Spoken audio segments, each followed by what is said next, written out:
दोस्तों नमस्कार, मैं हूं संदीप पौराणिक का स्वागत है। चिटफंड घोटाला किसी से छुपा नहीं है। इसके कई किरदार सीख चौक के पीछे हैं, पुलिस की गिरफ्त में है। मगर आज हम आपको ये बताने जा रहे हैं कि आखिर ये चिटफंड घोटाले के किरदार किस तरह आम लोगों को अपने जाल में फंसाते थे।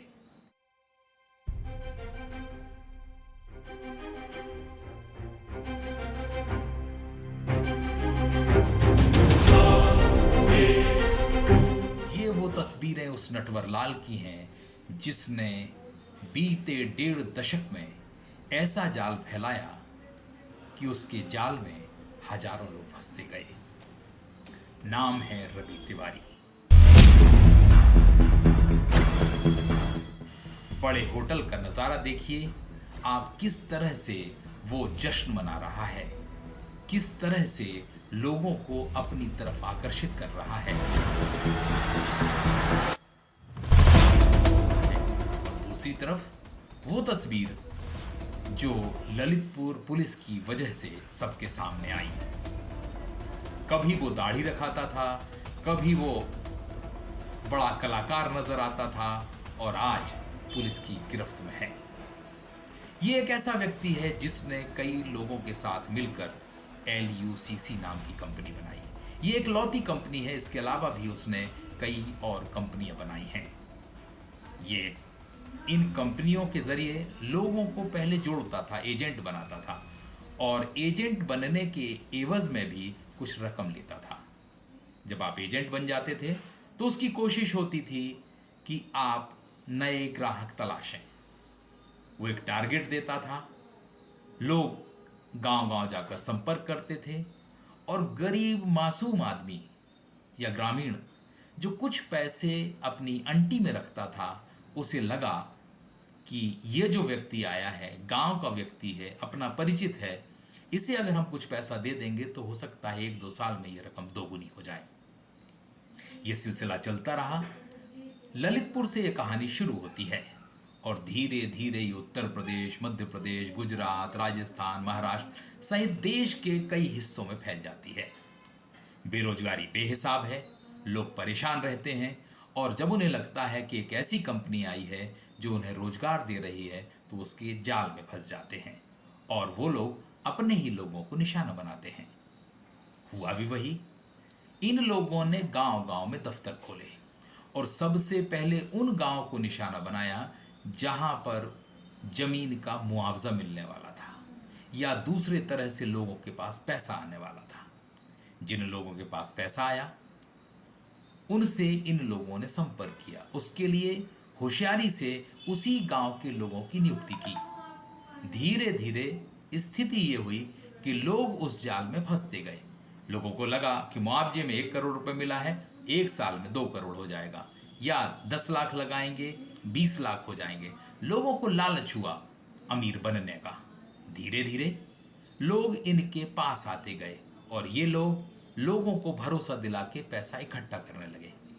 ये एक कंपनी बनाते, पैसा लेते और कहते हैं कि ये रकम दोगुनी 2 साल में हो जाएगी। जैसे ही समय आता है ये कंपनी का दफ्तर बंद कर देते हैं और नई कंपनी का दफ्तर शुरू कर देते हैं।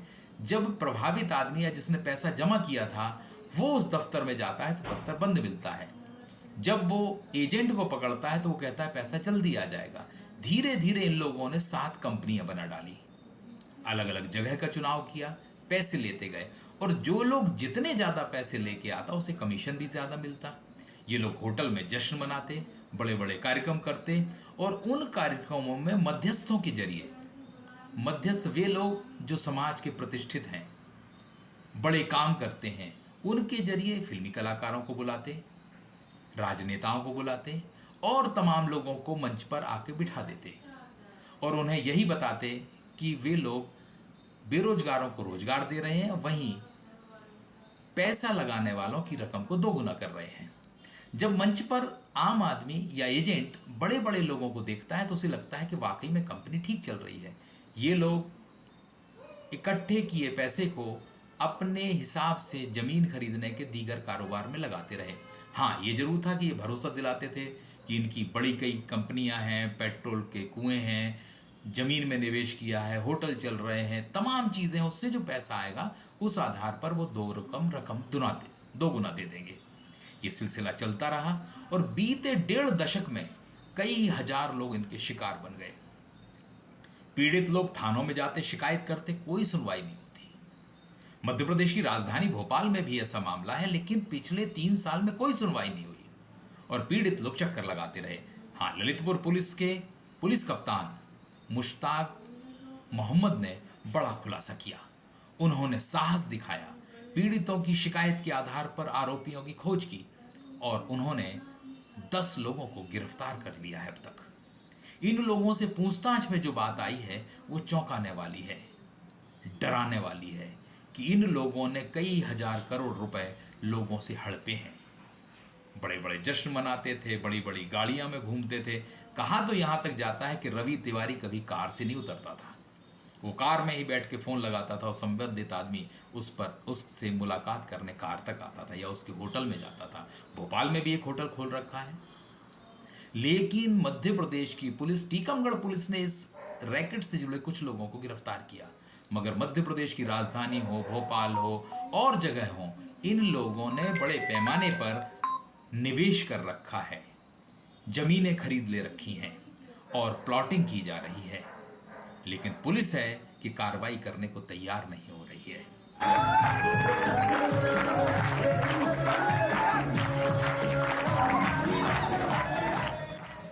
देखिए कहानी उन लोगों की जिन्होंने भोले भाले लोगों को कैसे अपने जाल में फंसाया।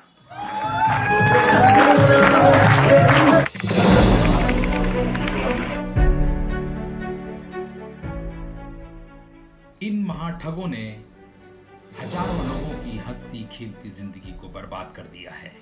उनके सपनों पर ठीक वैसे ही पैर मार दिया है जैसे रेत के घरों के बच्चे तैयार करते हैं। लेकिन पुलिस है कि आंख बंद किए बैठी है। हाँ, ललितपुर पुलिस ने साहस दिखाया और इस बड़े रैकेट का खुलासा किया और 10 लोगों को गिरफ्तार कर चुकी है। मगर मध्य प्रदेश में इन लोगों का जाल फैला हुआ है, इनके मध्यस्थ सामने हैं, हर कोई जान रहा है, मगर पुलिस है कि उस पर हाथ डालने को तैयार नहीं है। भोपाल में कॉलोनी काटी जा रही है, प्लॉट बेचे जा रहे हैं, होटल चल रहे हैं और जो आरोपी रवि तिवारी पकड़ा गया है उसकी गाड़ियों के नंबर भी भोपाल के हैं। काली गाड़ियां उसके पास हैं, ऑडी से लेके फॉर्च्यूनर, इनोवा, कौन सी गाड़ी उसके पास नहीं है।